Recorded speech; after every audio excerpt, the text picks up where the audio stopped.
Recipe নিয়ে এখানে একটি পাত্রে ভেন্ডি রয়েছে, এখানে 200 গ্রামের মতো ভেন্ডি রয়েছে। আমি একটি রেসিপি আপনাদের কাছে শেয়ার করব, যেটা আপনারা গরম ভাতের সাথে পরিবেশন যেমন করতে পারবেন। আমি কেটে দেখাচ্ছি।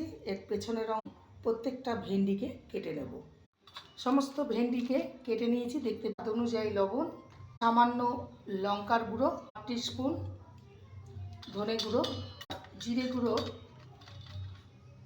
1/2 টিস্পুন, 1/2 টিস্পুন হলুদ, বেসন 4 চামচ। উপকরণ মেখে নেব। মশলা মাখানো ভেন্ডিটা তেলে ছেড়ে নেব ভালো মতন ভেজে। ভেন্ডিটা ভাজা করে নিয়েছি। এবারে এগুলোকে তুলে নেব। গোটা জিরে, পেঁয়াজ কুচি, গ্রেট করা আদা রসুন সামান্য যাই, লবঙ্গ মেরে নেব, লঙ্কা গুঁড়ো, বাড়তি বেসনটা ছিল, ভেন্ডি, গরম মশলা, চাট মশলা। রেসিপি পেঁয়াজ ভেন্ডি।